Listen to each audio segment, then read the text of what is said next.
to this Soul Repair webinar, Effective Care for Male Survivors of Military Sexual Trauma. I'm Nancy Ramsay, Director of the Soul Repair Center at Brite Divinity School on the campus of TCU in Fort Worth. The center provides resources for religious leaders and professional caregivers who support veterans and their families affected by military moral injury. Our mission includes offering free monthly webinars that further that mission with a focus on topics that have been inadequately covered or not yet addressed. We are very grateful for the support of the Shea Center on Moral Injury at Volunteers of America, which co-sponsors these webinars. This webinar addresses the emotional experience and afterlife of military sexual trauma for male survivors. Expert panelists will offer strategies and resources for effective responses to men who experience military sexual trauma. It is far too common, as our speakers will demonstrate. With this webinar, we are providing a rare, if not unprecedented, opportunity to learn about the incidents and consequences of this life-changing violation. We do so in the context of new steps across the military toward better responses to victims of sexual misconduct and to hold perpetrators accountable. Military moral injury takes at least two forms. It may be experienced as agential, that is something we do or fail to prevent. It may be experienced as receptive, something others do to us or fail to do. That is an expected aspect of our relationship. Sexual trauma by another member of the military represents receptive moral injury, the failure of trust fundamental to obligations between members of the U.S. military to care for and protect one another. The leadership for this panel includes Chaplain Mel Baars O'Malley, Major in the U.S. Army, is currently stationed at Arlington National Cemetery in Arlington, Virginia. Before her current assignment, she was a chaplain for wounded, ill, and injured soldiers in Fort Carson, Colorado, and was deployed for 1 year as chaplain at the largest detention facility in Afghanistan. A Presbyterian minister, she holds a BA from Duke University, an MDiv from Duke Divinity School, an MA from the University of Cape Town, and a DMin from Erskine Theological School. Her research is focused in the area of male survivors of military sexual trauma.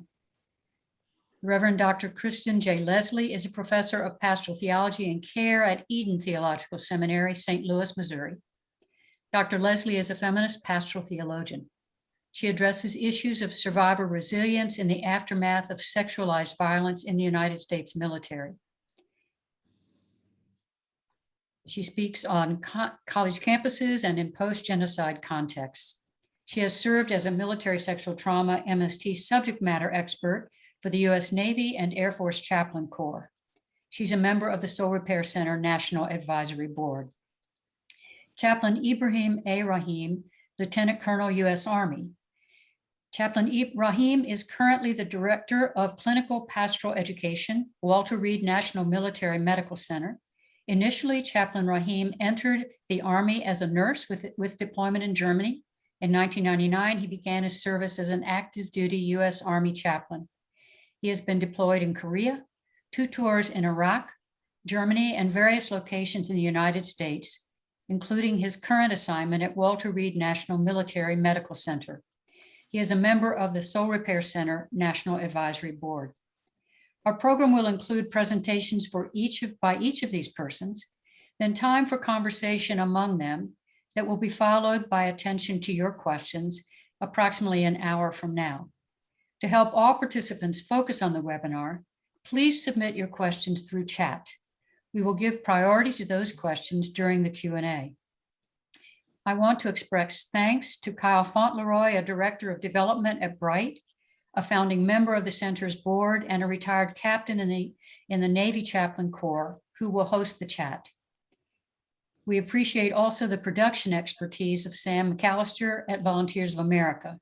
And I want to remind you that the link for this webinar and the attached PowerPoint will be available in approximately 10 days to 2 weeks at the Soul Repair Center site. Now I turn the leadership of this program to our presenters. Dr. Ramsay, thank you. Friends, welcome. We're glad that you are here.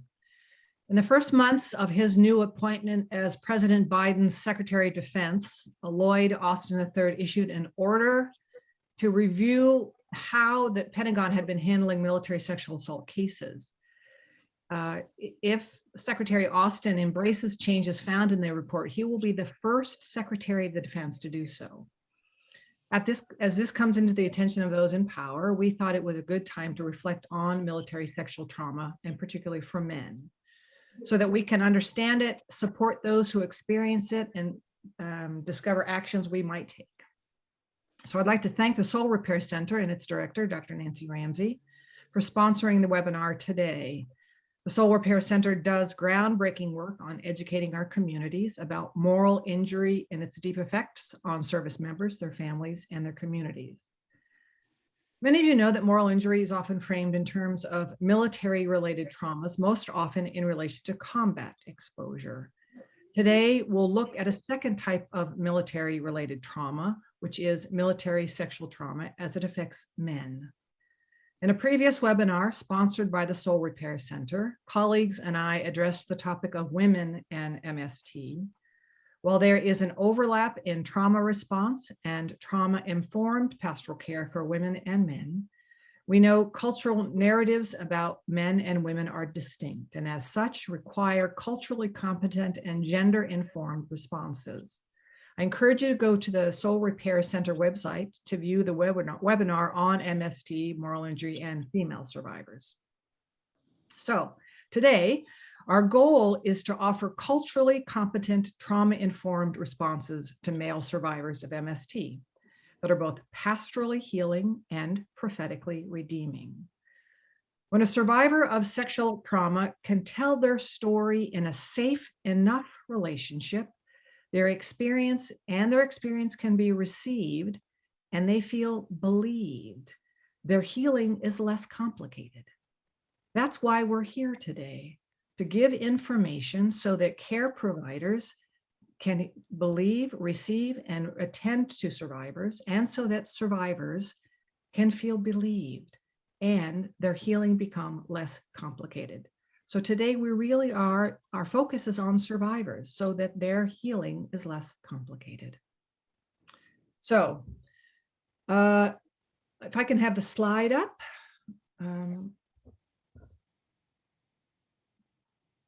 There you go. So our goals for the webinar, we're going to do these things. We're going to define MST and understand it as an example of receptive moral injury. You heard Dr. Ramsay talk about that. We'll talk about that a little bit more. We'll talk about its prevalence and the destructive nature for male survivors. We'll spend some time thinking about why survivors are reluctant to report and explore some spiritual care best practices and pathways for healing. And we will end with some resources, as well as some direct words to survivors themselves about what kinds of resources are safe for you to seek out. So that's what we're hoping to do today. Next slide. So we start with moral injury. Many of you know that originating in the works both of Brett Litz and Jonathan Shea, moral injury really has kind of, is a syndrome of shame, self-handicapping anger, and demoralization that occurs when deeply held beliefs and expectations about moral and ethical conduct are transgressed. So from the work of Litz and his colleagues, we know they go on to say it's acting, failing to prevent, or witnessing actions that transgress one's deeply held values. Jonathan Shea built on that by beginning to think about what it means that moral injury is being betrayed by a trusted authority figure in a high stakes situation. Next slide. So moral injury was originally understood to be a trauma response experienced by those engaged in acts of commission or omission in the military and often in the battlefield. Very quickly, researchers, caregivers, and veterans themselves began to see how the framing of moral injury, both agential and receptive, was helpful beyond the battlefield, but in the context of everyday moral living, as they would say. So moral injury, another way to think about moral injury is that it results from perpetration-based or agential moral injury. That is when the participant himself is acting to fail or prevent or witnessing some violence, or betrayal-based or receptive moral injury, when things happen to them. And with military sexual trauma, that's the one we're speaking about today, is the betrayal-based receptive moral injury. So next slide, please. Some definitions. Military sexual trauma is the traumatic and debilitating physical, psychological, spiritual effects that follow a sexual assault while serving in the military. Military sexual assault is the intentional sexual contact characterized by the use of force, threats, intimidation, or abuse of authority, or when the victim does not or cannot consent. So we recognize that military sexual assault takes a variety of forms. In the military, it becomes important to begin to think about it, that it can involve physical force or constructive force. That is when it's done by threat, intimidation, or abuse of authority itself plays a significant role in this. Chaplain O'Malley will talk about this a little bit later, but up until 2013, the DOJ didn't have any different, the definition of rape was only related to women who were survivors. So it was in 2003 when sexualized violence actually began to see men themselves as the survivors. That's an important development, both in helping survivors heal and to name the reality of it. Okay, next slide, please. So we're thinking about the prevalence. So we have some numbers here, and for those of you who like statistics, that's going to be important, but just at a narrative base, we begin to see that the numbers themselves break down the myths of who is an assault survivor. So often in the myths of rape suggest that only women are assaulted. We know that's not true. So we have the reports about 7,500 active duty component men have reported it. We know that we have the percentages of how many men, of the men who that is.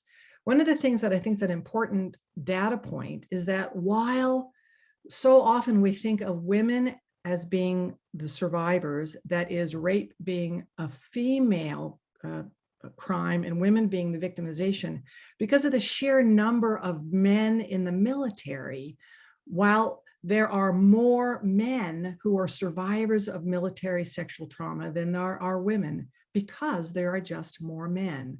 Of the percentages, more women are survivors of MST based on just percentages of women, but by sheer number, there are more men. That actually contests then all the myths that talk about how sexual assault and rape is a women's issue. We begin to see that a grand majority of those happen in a military installation or a ship. 87% of the male survivors knew their perpetrator. That's huge. So it flies into the face in that notion of good order and discipline and unit cohesion.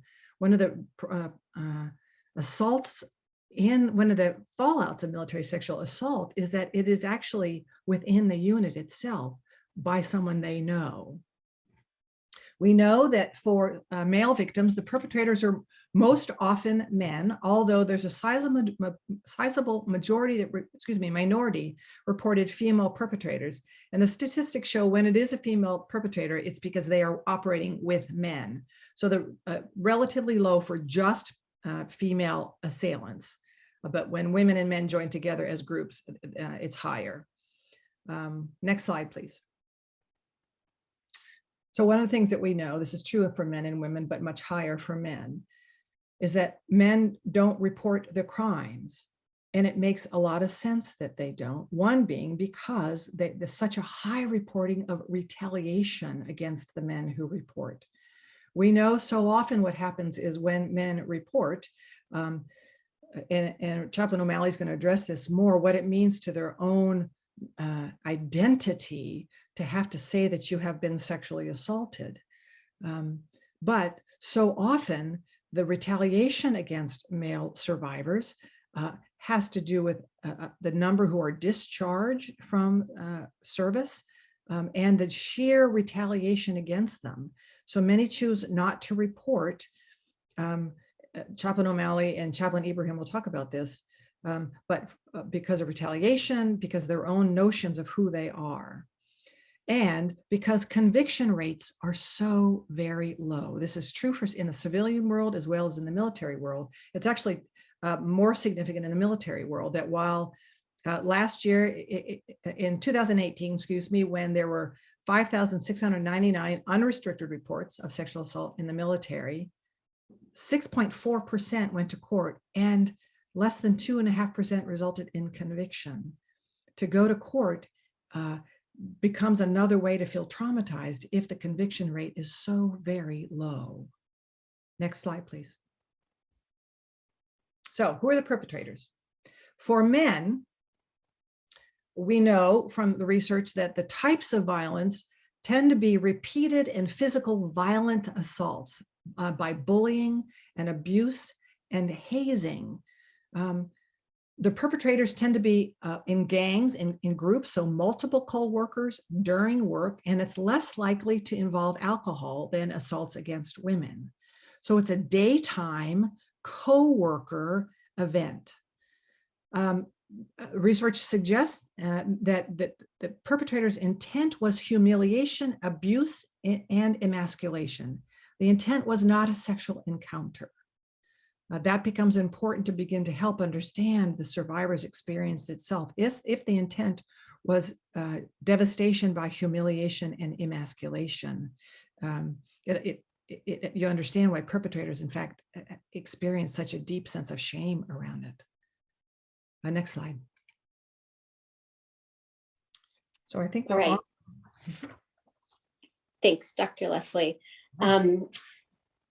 So I wanted to kind of start out my little portion here with a story, and it really begins with my research. And when I, as an Army chaplain, was sent to a DMN program, and I decided this was the topic that I really wanted to focus on, I was having conversations with my soldier husband, and I was, going through these pages of statistics and just, kind of blown away by what I was finding and what I wasn't finding, what wasn't there. And so I said to him, we were discussing it, one evening, and he said, that could not happen to me. It would not ever happen to me.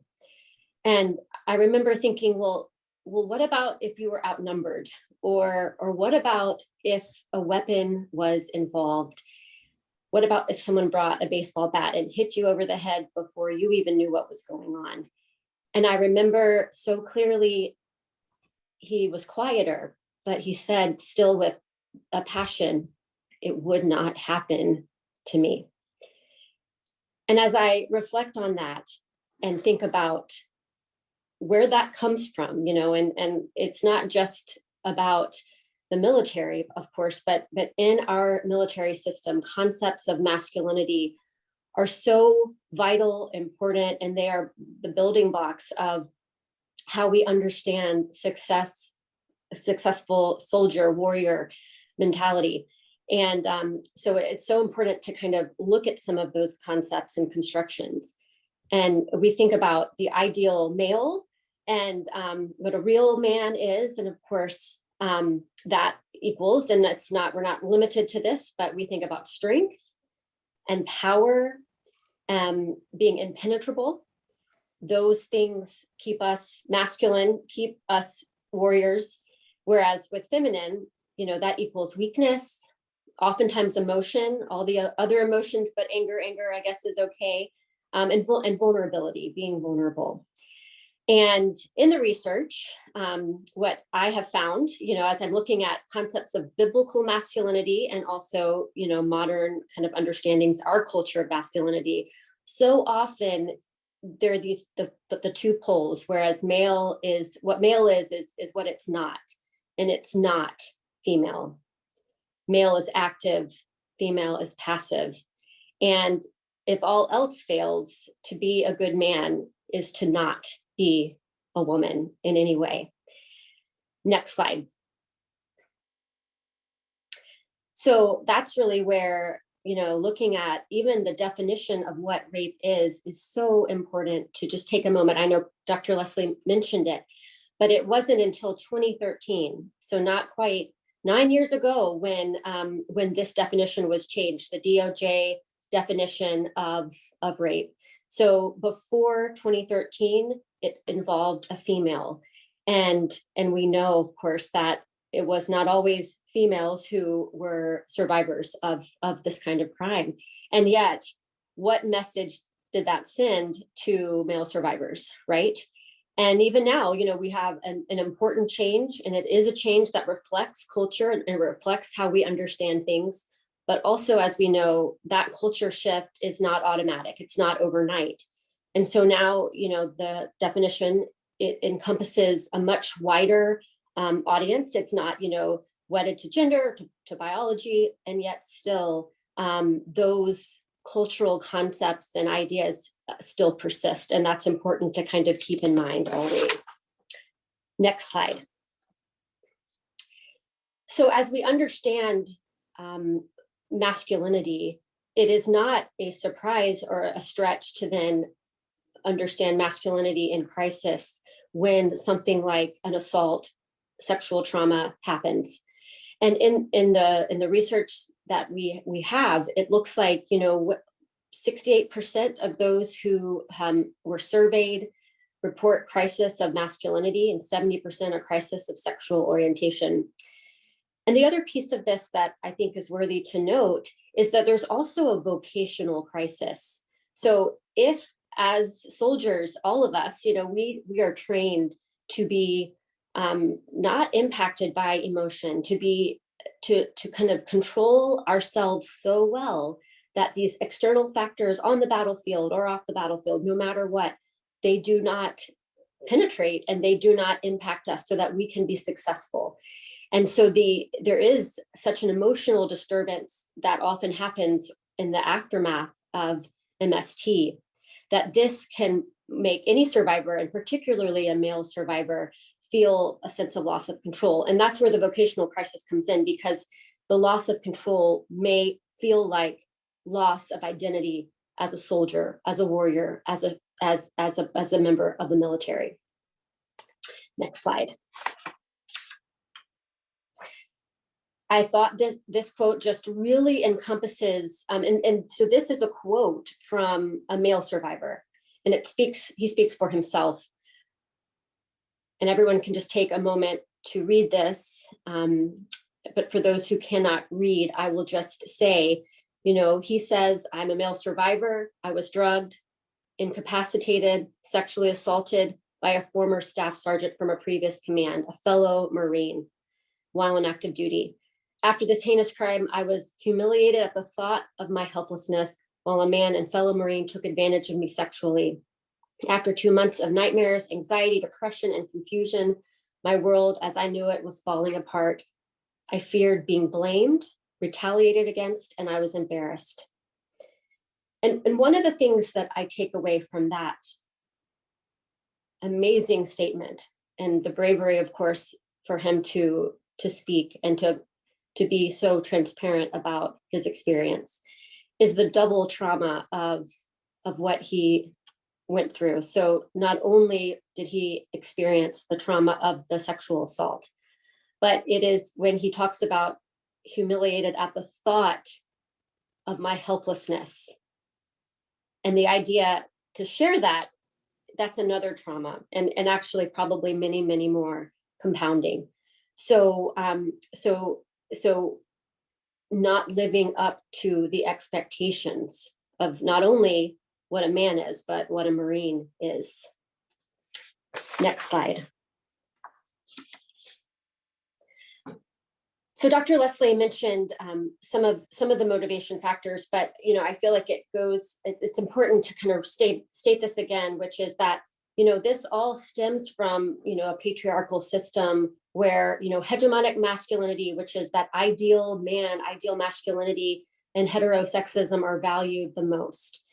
And so not about sex, but about power and conquest, and particularly in a hyper-masculine environment. And we'll talk about this in a minute, but in the military where the celebrated and the held on a pedestal looks like one thing, and this is what all should be. And what happens, when someone doesn't fit in that mold. And what we see, of course, is that in many of these cases, men who aren't necessarily that, if they seem gay or if they seem other than that, then they may be targeted. Next slide. So I wanted to list some of the rape myths. And we've already kind of hit on this, but the idea, just plain and simple, that men cannot be raped. It's just not possible. And of course, the law held this up for many years, and has only changed recently. Kind of as I shared at the beginning of my section, that real men can defend themselves, if you're strong enough and if you have the capabilities, and it just can't happen to you. That only gay men can be raped. That a woman cannot assault a man, that this only happens in prisons. And that, of course, has to do with the hypermasculinity, that a sexual assault may cause homosexuality, or that, if someone is gay or bisexual, that would, mean that they deserve something like this to happen. And then, that if a survivor responds to an assault, then obviously it's something that they wanted. And, as I have gone through the research, finding quotes from rape crisis centers where, a man called in to get help, and the person who answered the phone of the rape crisis center said, "Oh, honey, men can't be raped." And this was these kind of perceptions, even of those, that are supposed to be helping and providing, give the feedback and the pushback that just further drives men into the shadows. Next slide. So there are a number of barriers for seeking treatment, and we've talked about some of them. Fear of not being believed because, it's a woman's problem. The shame and the self-blame, and I know Chaplain Raheem will get into that a little bit more. But that being such an important piece, that emotion and everything that encompasses shame. Fear of being seen as gay. And this was certainly a problem before Don't Ask, Don't Tell was repealed in 2011, I think it was. Before that, to come forward and to admit that something like this had happened would potentially be to put your, career in jeopardy because of that former law in the military. And then just generally knowing that most men, regardless of their sexuality, fear that sexual orientation might be questioned if they come forward and say that they have experienced this. And one of the kind of the really catch-22s here is that we know from the research that group therapy and therapy for male survivors who are survivors of military sexual trauma, not other traumas, but this one specifically, is one of the most effective ways of starting that healing process. And yet, if those groups cannot be found or accessed because of the barriers to actually getting that help. All right, next slide. So impacts of MST are not surprising either, but yet it's important to kind of see them in the flesh. You've got 90% of survivors articulate these kinds of problems between anxiety, depression, flashbacks, a lot of the PTSD or PTS, symptoms that we might imagine, damaged self-image, increased sense of vulnerability, fantasies about retaliation. Twice as likely to attempt suicide in their lifetime, and then also just generally an increased use of alcohol for coping. Next slide. And I also just wanted to highlight the faith impacts of MST. So generally, we know that those who experience trauma, and particularly rape and grief, they can often have rage toward God. And have that kind of theodicy question of how could God let something like this happen? And it really made me go back to some of the stories that I had heard, and of one soldier who had been in basic training, who had been in a situation in a shower where, we know in basic training, there's a shower for all the women and a shower for all the men. And there had been an incident, and there had been some that had seen it but had not participated, but others who had perpetrated the crime against him. And just his feeling of betrayal that those who could have helped stop didn't help stop. And so even to take that one step further to say, God as a bystander, and we have Psalms and we have scripture where there is a presence, a sense of great anger toward God at how could you stand there and allow this to happen? And they're called God laments, and it is where those are able to kind of express that sense of just grief. And I think as a chaplain and as with spiritual care, it is so important to be prepared for that, and to be willing to create space where those kinds of feelings can be voiced. Next slide.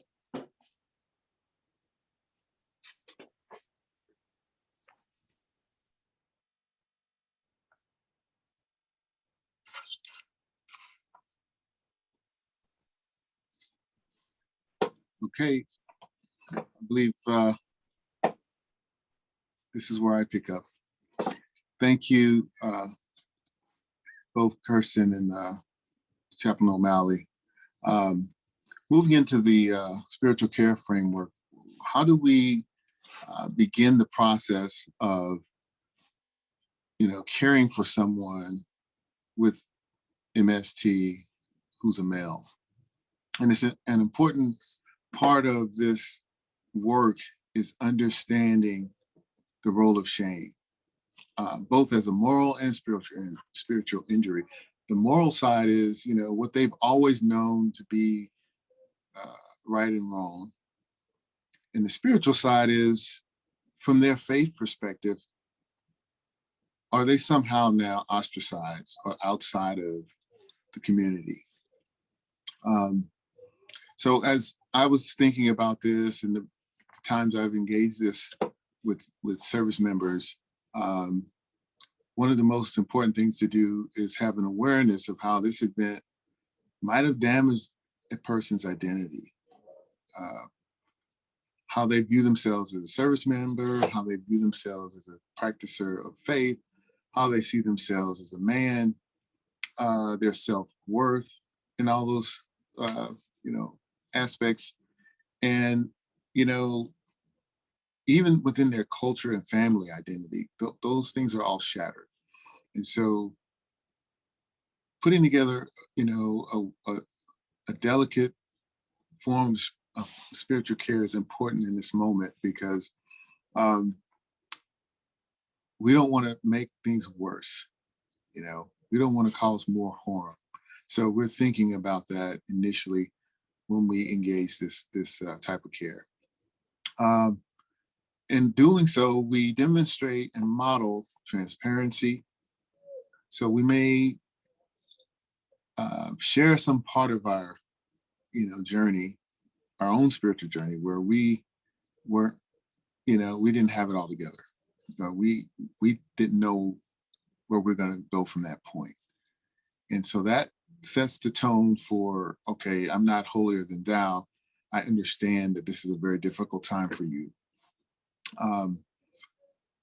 In addition to that, we think about the term of vulnerability and what this person may be thinking about in terms of, well, if I'm in a hyper masculine environment and I'm a man, what's this term vulnerability all about? And they may need us to model some of that, right? So that they can feel like, okay, this is a safe place to share my vulnerable, situation. And then building trust over time with them to, share deeper and deeper parts of this tragedy that they've gone through. Creating a non-judgmental and non-anxious and safe environment. This might mean considering a place away from where you work, a place away from a military environment so that the person might feel more comfortable moving into that space. You might want to choose a place that's a little bit more relaxing. This is something we can think about, so that the person can take their mind off of the place or the location where this trauma might have happened, or it reminds them of that place. Having a willingness to remain with them in this difficult place of shame rather than move away too quickly. One of the worst things we can do is say, okay, let's go and enjoy life again before this person's ready to move out of this place of shame. So help them feel like you're there with them through this very difficult space of shame. Try to get an understanding of how they are viewing this situation and the kinds of things that they're ashamed of, so that you can help them then move when they're ready to different places from the shame. We also might want to explore some emotions of anger. It was already mentioned how this is a acceptable emotion, but who are they angry at? Are they angry at the system? Are they angry at the military? Are they angry at God? Maybe just explore all of that. Their teammates who let them down or who betrayed them. Just giving them an opportunity to kind of unpack a lot of that anger and the grief of what was lost for them. They may have to move on from the military. They may have to move on from various, parts of their life that this tragedy might have uprooted for them. So thinking about what kinds of grief are they going through and how can we help them move through it? And then fear of the unknown, fear of the future, fear of who will find out and what that means for me. So many parts of fear that can be unpacked with them as you are offering them some care. And then what are the spiritual resources they might need to grapple with some of these things and help them find hope and new direction from. And then exploring when ready, what this new normal is going to look like for them, right? Giving them somebody to talk to about what's the future hold for the new outlook after this very difficult time that they've gone through. Okay, next slide.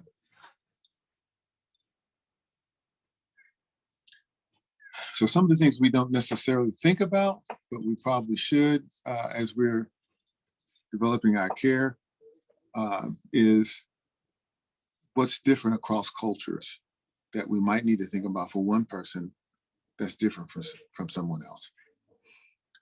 One of the mistakes we might make is think of it only through our own cultural lens.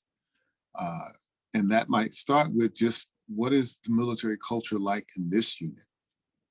What are these, how hyper is the hypermasculinity here? And what are the tendencies for when something like this happens, for a person to be able to move past it? How might we reduce or eliminate some of these during our encounters? We talked earlier about moving to a new location to do some spiritual care, bringing in a person who's not military to have them talk to them and offer care to them. And so you can get creative on just how do we minimize this so that it's not the main thing that's blocking us from moving into that. What are the ethnic and racial cultural expectations that produce shame and limiting ideas of self-worth and identity that may need our tending to in a form of reframing? So if a person is from a certain background, say Latina or African American or Asian, or what does sexual trauma to a male mean, and how is it different for them? And we may get that information from them, from the person, from the victim. So we have to be open and have some cultural humility to ask those questions so that we are framing this correctly for that person, and then move to a place of helping them reframe it if they can conceptualize this from their cultural background. It may be very difficult for them to do. So we may need time, we may need additional resources outside of ourselves as chaplains or spiritual caregivers. What are the religious/faith community challenges? You know, maybe they held an important role they no longer feel qualified to hold because of this event. What are some of these barriers that may come out of the faith itself that's holding them back from healing? Maybe they believe particular things about these kinds of tragedies, and so how might we unpack that with them so that they can get a real good understanding of where the faith is actually becoming a barrier for them to getting over and through this tragedy. Okay, next slide. Okay, race, social status as contributing factors. This is also important for us to take into consideration. How can we have some awareness around maybe these things are more difficult for one person to overcome than another based on their social status or their race. Thinking about a voice, having the feeling of being seen, heard, understood, accepted in society, in the military environment, may be higher for one social class and race than another. And so this becomes a compounded, difficulty when a person's from what's considered a lower social status, was considered a minority faith group or a minority race, and then all of these things compounded makes it even harder for them to overcome male sexual trauma. Understanding when a person may struggle with greater degrees of difficulty, depending upon all of these things that may all be creating a perfect storm in their life, making it hard for them to find hope, find a way out of it. This is something that we as caregivers need to be thinking about. And then assess for vacant esteem when they just have accepted that they don't believe that anyone cares and that there's any hope of overcoming this. And being able to pick up on that and maybe help them reframe that way of thinking. Okay, next slide. So what do? We don't know if these things are going on. We can look at some indicators around us and see the kind of behavior we're noticing from different individuals. Hypersexual behavior, no interest in sex, unexplained aggression, anger, repeated disruptive behavior leading to military punishment, inability to trust anyone. When we see one of these, we should, it should raise an eyebrow, but when we see all of these happening, or multiple of these happening, we should try to find out more about what's going on with that person, because it's a good chance that they may be victims of military sexual trauma and no one's ever known about it or found out about it. Okay, next slide. So I have here a vignette, but it's a lot here.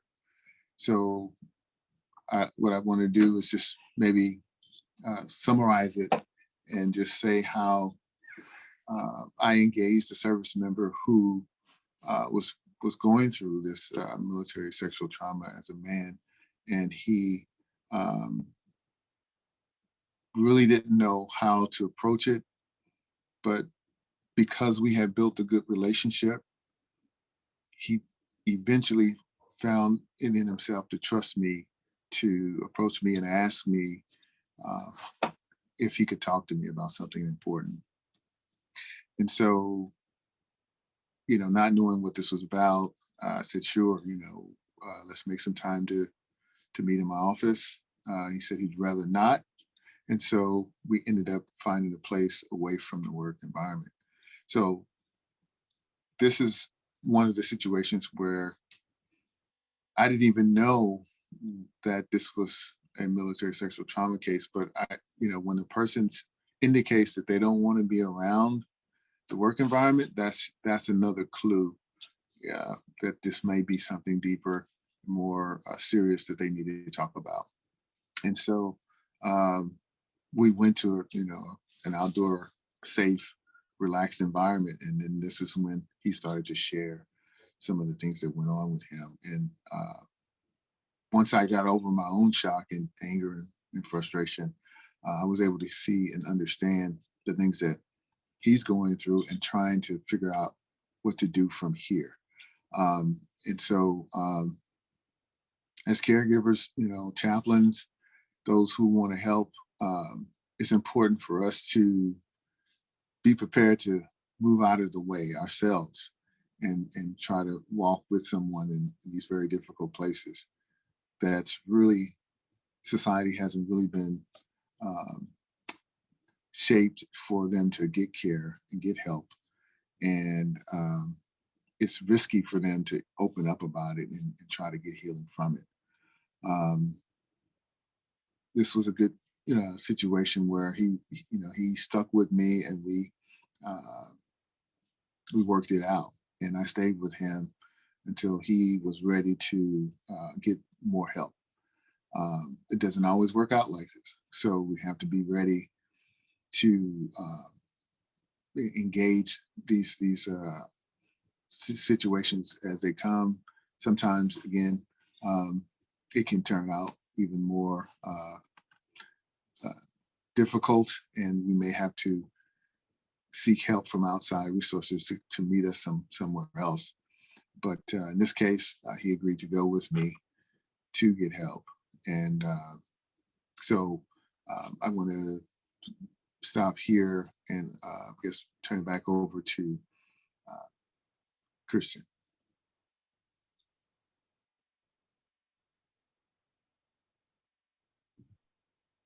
Chaplain Raheem, thanks so much. As I listen to you talk, and I'm mindful of kind of the betrayal of this receptive type of violence, this receptive moral injury, this receptive military sexual trauma, and how betrayal is so confusing, kind of knocking at the base of who you thought your unit was, who you thought you were, how your place in the world, just that the kind of the confusion that comes with it is so astounding. Next slide, please. So there's a program called Getting to Outcomes. That's been rolled out recently, and the program is evidence-based, looking at what are some of the ways that to make recognizable changes for male survivors themselves. And one of the things they discovered in this program, in the research, was looking at the prevention programs for how do you equip a unit, how do you equip a community to both prevent the violence, but prevent the trauma response so that men can come forward. And they named 5 parts of it. One was by naming and decreasing harmful social norms and the rape myths. How important it is to name what the myths are, so people recognize so much of the trauma itself is having to prove that you in fact have been traumatized. I've heard survivors say so often, men and women, the assault was bad and everything that followed was worse. That's a pretty astounding statement. So making sure people understand what the realities are for men. Secondly, to encourage positive bystander behavior. One of the things that they've discovered, particularly on college campuses, is that in the military, is that equipping bystanders to step in and stop the threatening harassment. We know from the research that the more sexual harassment that happens in a unit, the more likely sexual assault is going to take place, and the correlation is astounding. So to to equip bystanders to step in to interrupt the harassment itself becomes a really important thing. Educating about risk and risk perception, that's a hard one with men, because so much of risk assessment has been around sexualized violence, has been equipping women about what it means to be a potential survivor. But to do that for men is to help understand. I'm thinking of Chaplain O'Malley's spouse who was talking about it just couldn't happen to him. And in fact, it does happen to men. So what are the kind of the perceptions of personal risk, and helping people understand the early detection of risk in coercive situations. Teaching self-defense skills, long having been done working in rape crisis centers with women. What does it mean to equip men around self-defense skills in general, just around bullying and abuse in general, not even put it in the context of sexualized violence, but about bullying and abuse can be important. And then decreasing alcohol misuse. Now we know with male survivors of military sexual abuse and trauma that alcohol use is lower than it is with in the incidence with women, but we do know that the use of alcohol is absolutely increased after the violation, after the trauma, which complicates the healing. Absolutely. So the alcohol prevention and education around that becomes really important. At one of the end slides, we've given you a list of some of the resources, and getting to outcomes, I think is a helpful resource because it's for people who want to implement some programming in about what ways how they can equip a community. Next slide, please. So this overly wordy slide is really for survivors. I wanted to put it all in one slide so you can take a screenshot of it if you want.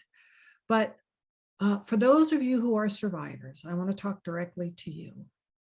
You are brave to be here, even if no one knows you're here. I'm glad that you are here. I hope that you will find something that helps you in naming what's going on and perhaps finding someone who can help. So when you find a caring professional who's willing to receive your story, it's important that they willingly meet the following standards of care. So someone you would go to, a medical professional, a religious professional, a psychological professional.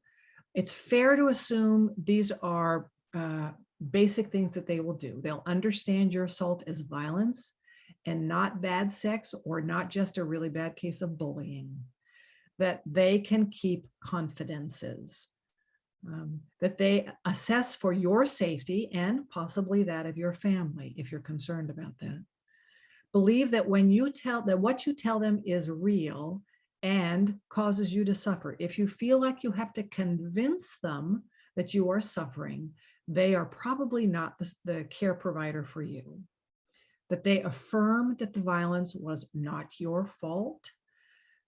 That becomes a really big one for survivors of sexualized violence, that somehow that sense of I brought it on, that my behavior did it. Maybe I was drinking, maybe I was hanging out with these folks and all of a sudden their behaviors changed. You need a care provider who understands that it was violence and it was not your fault. You want a care provider who can discuss reporting options, and that can be both to the military, so in an unrestricted report, but just talking to someone, it could be. So discussing reporting options and someone who will accept your decision. If you feel like they are pressuring you to report and you are not ready, recognize that is up to you. Understand that reporting within the military system can be re-traumatizing and for some worse than the initial assault. If the care provider doesn't understand how traumatizing reporting itself is, that can become worthy of attention for you. This is someone who works with you to find networks of support, both MST support groups and VA, friends, support outside the military, because in order for you to re-engage in the community, who can you talk to that will begin to help you, if not normalize it, begin to see that there's a larger compassionate environment around you. Carrie Doring in her works talks about the work with moral injury and other kinds of military trauma, is that we can't make the trauma go away. But what we can do is find supportive people and environments that can have a larger holding environment of compassion. So you need a care provider who understands that you're going to need support from other people, not just them. Affirm that you did not fail the mission. I'm going to say that again for military members. You did not fail the mission if you are a survivor. That is really important. And that this is a care provider who could see your strengths and can see that you are still courageous and that you have points of resilience even in the face of this, that this kind of assault and crime doesn't wipe out those. You still are strong, you still can be courageous, and you still have points of resilience. So a religious professional or medical professional or religious professional should never do these things, should never blame you for the assault, should never judge you or the decisions you made before, during, or after the assault, should never suggest that you need to move on more quickly. We know that for a survivor to come and tell their story to someone, we assume, because of the narratives of how you understand yourself, that you don't just rat on people, you don't tell on people, because that's not who you are. So if in fact you are telling, if in fact you are reporting, that needs to be honored. Suggest that forgiveness is easy or even necessary. And I say that as a religious professional, that sometimes forgiveness, particularly if you do not feel safe, forgiveness may not be the response you need now, or it may not be the thing you can ever do. And that is okay. You can still be a faithful person. If you're working with a religious professional, a religious professional should never use religious resources in a coercive manner to try to get you to do something that you don't feel safe doing, which can include report. They should never overshare their own trauma experience, and they should never ask you to do anything for them physically or sexually. If a doctor or religious professional or a counselor is not able to meet these basic standards of care, it is reasonable for you to stop seeing them and find another caring professional who can provide appropriate care. This is at the point where our hope for you is that you can once again trust your own sense enough that if someone is not providing, the caring professional is not doing stuff that helps you, it's time to dump them and find someone who you feel like can. Next slide. So here are some resources. There's lots of research that's been done. And if you, these are a couple different places. The RAND Corporation does a lot of really good research and they update their stuff all the time. So here are some really good resources. I mentioned the Getting to Outcomes prevention activities in the military. There's the link there. And then we have some supportive services that some of them are directly for men, the 1 in 6 and male survivors. And then RAIN is a larger rape and incest resource, not just in the military, that's a larger resource, but for men and women, and has great resources. We hope that as you are for those of you who have additional resources, that you'll put those in the chat, because we know that many of you in the audience here come with lots of information that we would love to have you share with us. If you could put those in the chat, we would be most pleased. Okay, and I think we're done with the slides.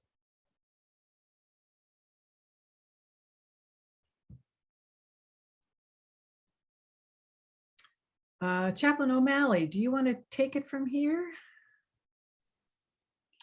Absolutely. And I know that Dr. Ramsay mentioned that she was going to maybe ask some questions that we can kind of all discuss together. So I don't know if she's ready to come in.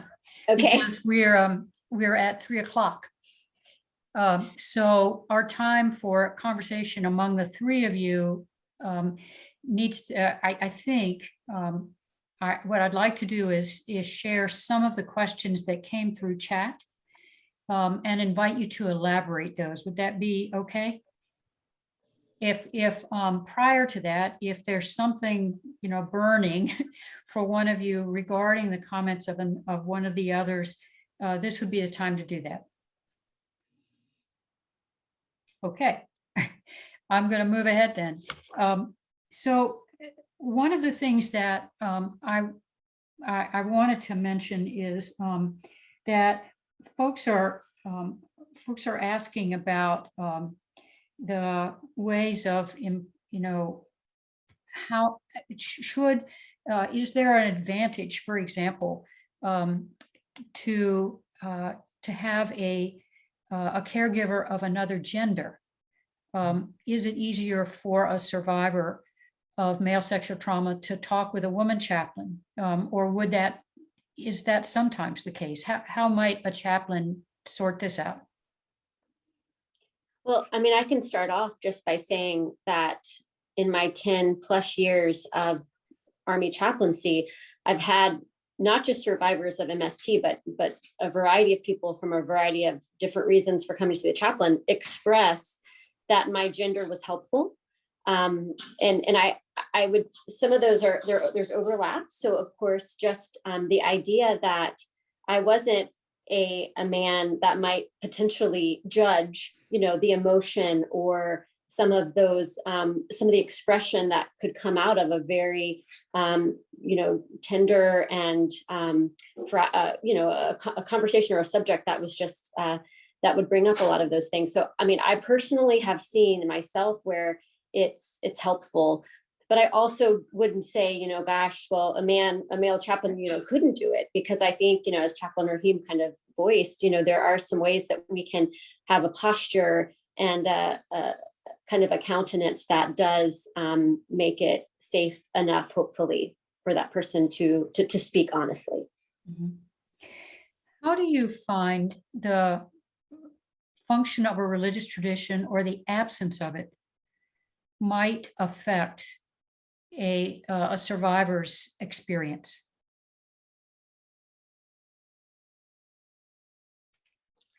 So my experience with that is that those traditions that have a much more authoritarian hierarchy, that survivors in a civilian world, I'll speak about that, can have a harder time going, men and women can have going toward religious professionals in a much higher, a bigger hierarchy. Mm-hmm. So I'm making some assumptions here, but that in the military world, that as well, in the hierarchy, a religious tradition that has a strong hierarchy is going to make it much more complicated. So complicated because of the way that leader might be elevated in that person's mind? That, and because I guess I'm also thinking their theology.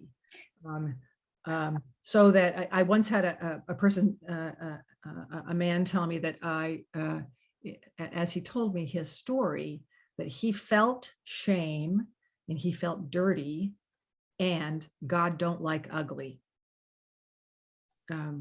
So one of the questions, a couple of things. One person observed that depending that for some, unit becomes like family. Yeah.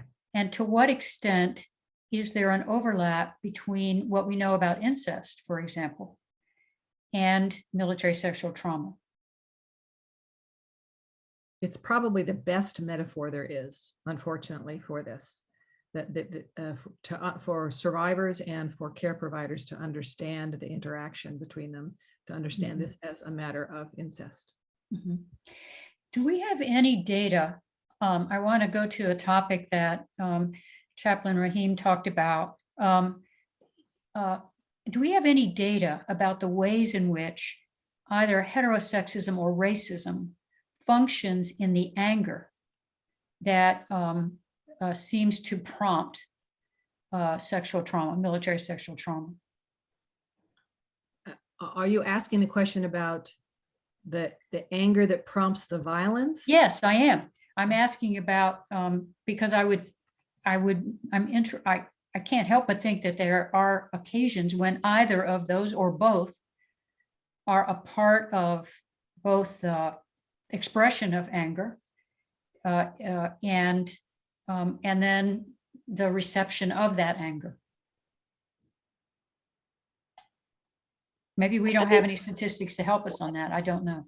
Yeah, I don't have statistics, but I do know that just kind of that patriarchal, the structure, which kind of makes fodder for someone who may feel misunderstood, powerless, that they're able to kind of use this as a tool or a way to kind of try to feel like they have to assert power for themselves. And of course, that may stem from some of those systems of oppression that we talked about.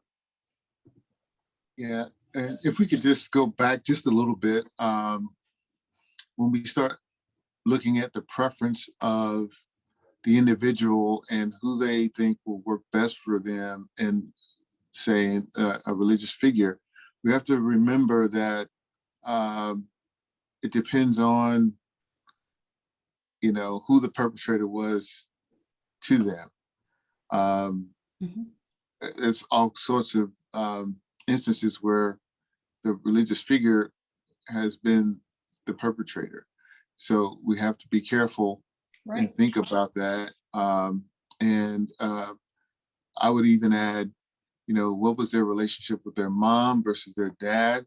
That's another factor that we can think about when that person's trying to find a good person that they can connect with to get the care they need. Okay. I was trying to think about from my perspective, if either of those identifiers is coupled with or joined with the actual sexual trauma, it seemed to me it would amplify the trauma.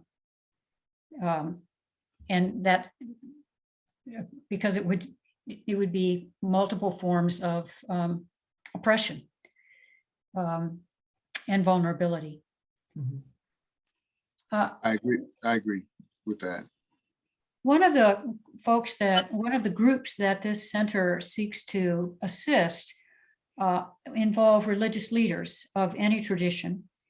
And I think it would be helpful if we could think out loud for a bit, if you could think out loud about how a pastor, a priest, a rabbi, and imam can indicate more adequately their readiness to and information that they would be an informed and caring listener. Two words: believe out loud. I think the role of religious professionals to prove, to show, to demonstrate in public places and in private places that they believe survivors. So to preach on it, to put posters up around in the facility. In rapes, working with women, we have long known to put information in bathroom stalls where people can look at it privately and it doesn't feel like they're drawing attention to when they're looking at it. So we know that survivors, when they feel believed, the healing is less complicated. So we always talk about believing in a kind of a one-on-one environment, but when we're talking about it for a larger community, I think that's where the Me Too movement was so profound, because that was believing out loud. Yeah, I like that. And the bathroom stalls seems wise. I would think, bulletin boards in the church and resources. I'm also wondering about referrals, marriage and family therapists. Whether this is a same-sex relationship or not, this would no doubt impact a person's rejoining a committed relationship. And I would also think, I'm interested in the links that you sent us, so that you shared with us. Is there any information on working with veterans when they are returning to their home? and the relationships they may already be in. Say more about that, Nancy. So in the links that you sent, are there any resources for what are sometimes called marriage and family therapists, or the kinds of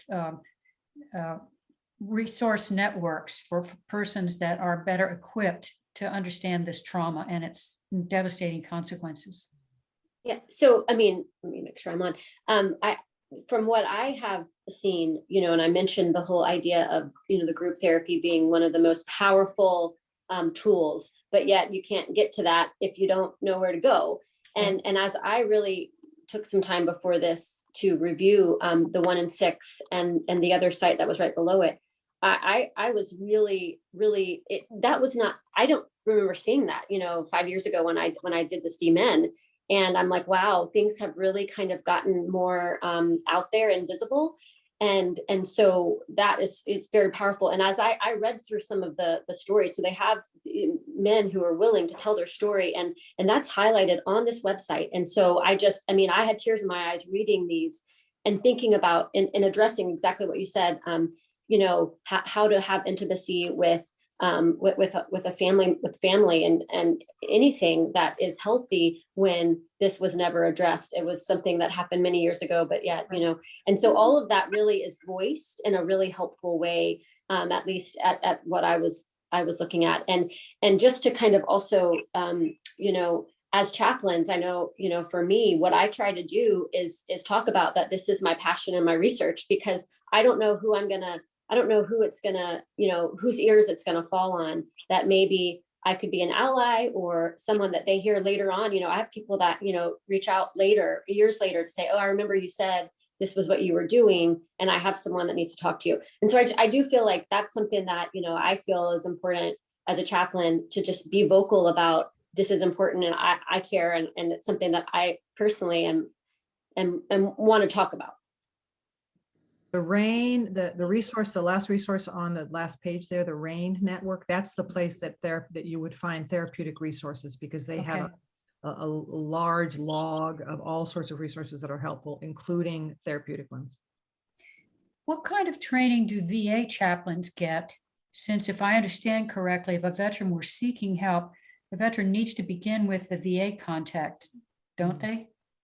So what training do the VA chaplains receive on this presently? Is there some standardization of it?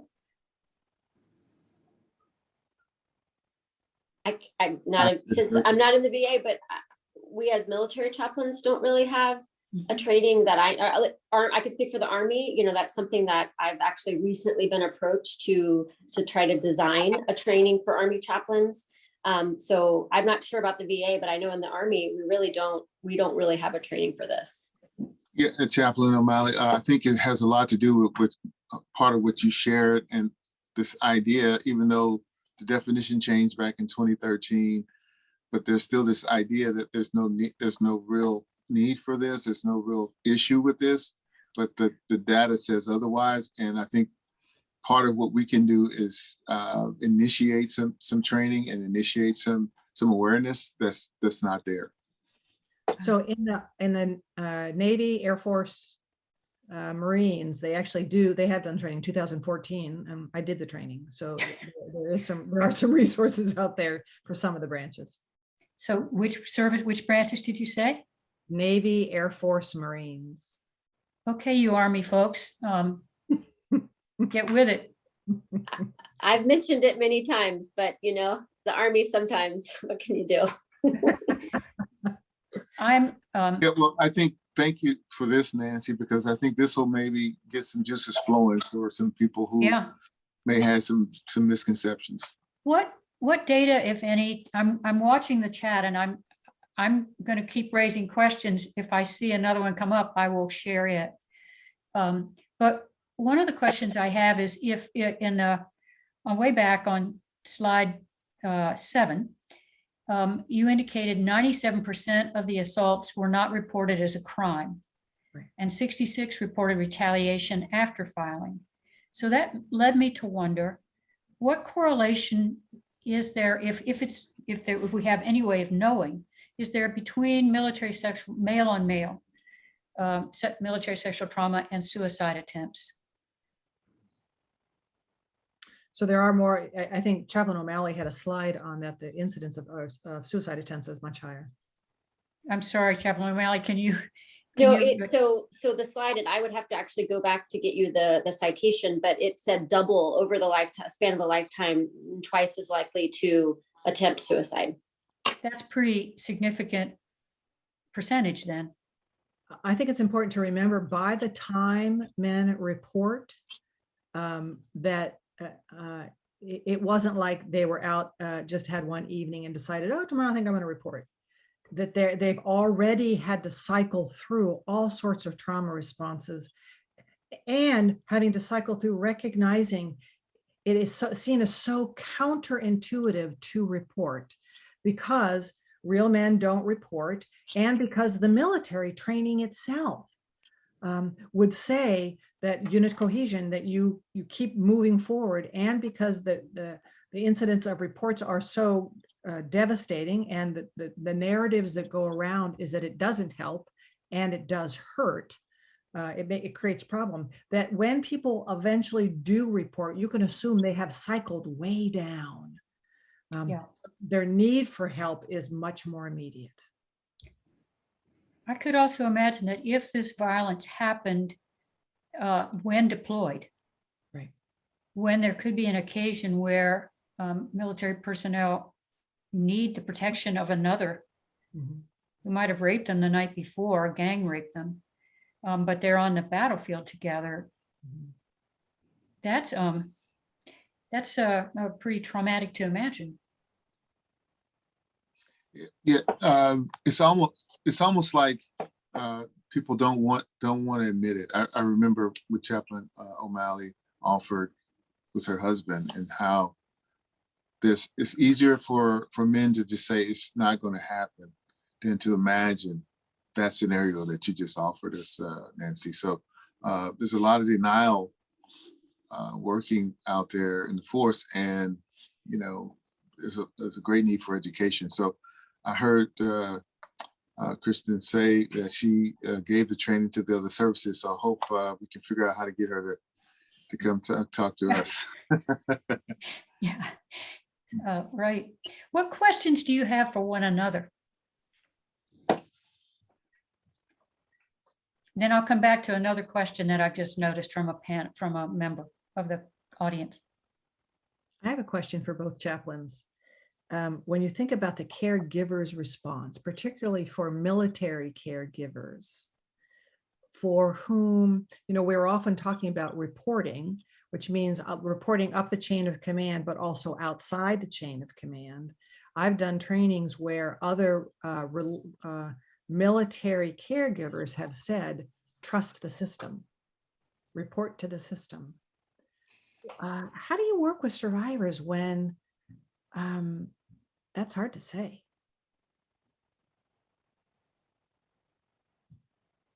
I think, go ahead.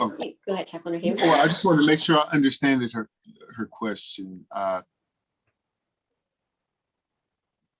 Is it, are you asking about our understanding of that, or are you asking of the person who's the victim of military sexual trauma? I'm asking how you two make sense when much of the training in military bases, at least the ones that I have experienced, have said, we're putting in place all these systems so you should safely be able to report. And I can't tell you a one survivor who feels safe to report in the system. What do you do then?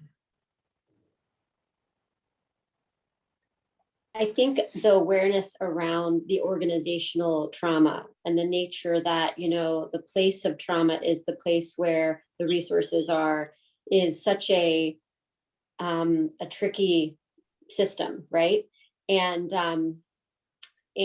when I hear your question, what I feel is a sense of reminding myself of patience and of the holiness and the sacredness of a person's story, and where maybe this is the first time they've even spoke or even uttered what happened, or and maybe it's the last. I mean, I don't know, because that's not my job really. And I sometimes think it's my job, or it's I get ahead of it and I want to use the system. But I think just kind of coming back to that place of, in the holy moment, to try to see it that way. And then maybe God will help me have awareness, and the Spirit will help me kind of to know where it is that they want to go instead of where I want to go. Because sometimes, it's I get in the way. And I think Chaplain Raheem, you said that. Yeah, and I would just add to that. Looking at the data might make you rethink that. If 97% don't report, was that the number? Yes. Mhm. Yeah, so I mean, that's telling me something about the system. Yeah. People don't trust it. And so I would take that as a chaplain to the command team and wrestle with that and say, hey, we may say it's safe, but people don't see it that way. So what do we do? How do we get them in a place that's safe, that they believe is safe, to help them work on this? I know in the early works by the Navy and Marines and perhaps the Army, I apologize, I don't know that as well. That's became, while restricted and unrestricted reporting became such an important thing, that restricted reporting meant you could get a psychological care, you could get medical care, you could get spiritual care, but it didn't get reported up the chain of command. So you could get the need that you had. So that the unrestricted report then was when legal got involved. So I think that was one way to separate those so that people get the care they needed without having to engage the wider system. There's a comment, there are several comments related to the bedrock ethic in the Army of trust, Right. which you all are demonstrating maybe isn't quite as effective as one would hope. But another participant, Chaplain Lane, it indicates that in the inpatient psych department in the U.S. Army, there's a catch program. I'm not sure what CID means. So Chaplain Lane, if you want to speak very quickly about this, maybe you could clarify or do any of you know what CID means? Do we know what? CID, like Criminal Investigative Department, maybe. And your It's catch program basically the I think it's criminal division. Okay, division. so apparently it's meant to catch repeat offenders, and it's safer than some existing in command programs. So it sounds as if painfully part of what you all are describing is that there's plenty of room to improve in every branch at this point. Mhm. And I want to be clear that this is not just a military issue. well, When of we- course, yes. Right. In the civilian world, when we tell any survivor of this kind of violence to trust a system, we have already disqualified ourselves in some ways from being completely safe. Yeah, and I think some of that's associated with the power associated with, rank, structure in religious environments, structure in where you work. If you report, then you may be putting forth an allegation towards someone very powerful, and so Yes.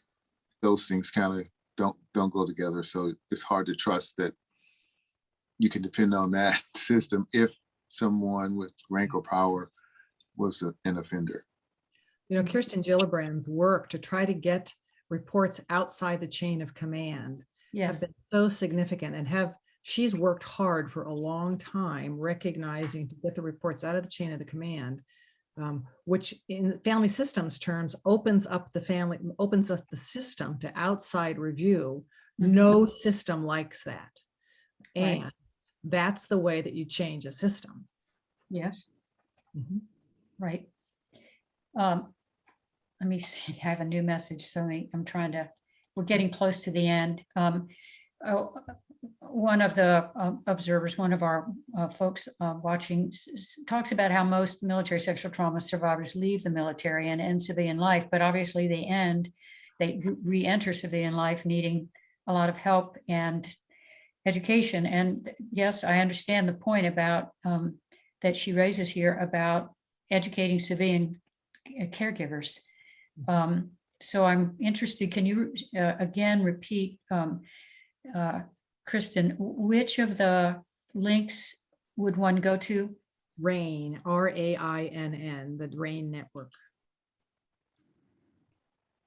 I would think for folks that this might encourage advocacy with marriage and family therapists at that organization, AAMFT, as well as other predictable therapists, but organizations. But I also think this redoubles maybe some of the concerns for us here at the center about how we help religious leaders be sensitive to this. I think, go ahead. I was gonna say, I'm reminded, just another little anecdote from my own life. My cousin is a pastor, a hospice chaplain down in Pensacola, Florida, where we're from, military community where people often retire. They go back there. It's a beautiful place.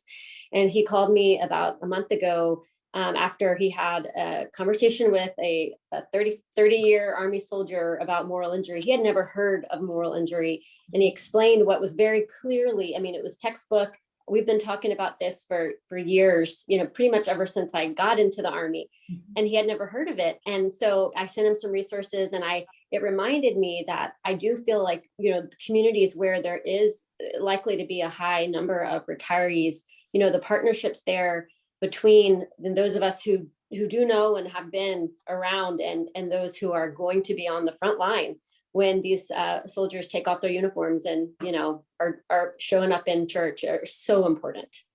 I also think about the VA kind of geriatric settings and the importance of listening for what training happens there. But one thing we haven't discussed is how many persons may be already survivors of sexual trauma before they enter the military.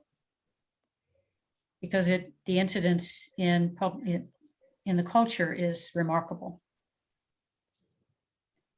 So we are like 2 minutes away from closing. I want to give you all a chance to see if there are particular final comments you want to make.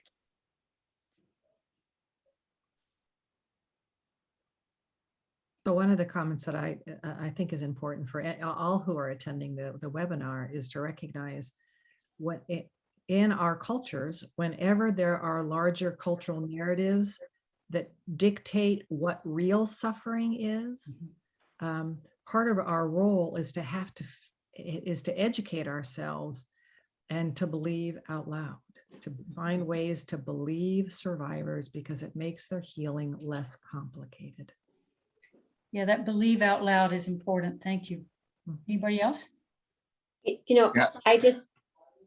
You can go Go first, ahead. Chaplain Raheem. Ladies first. Okay.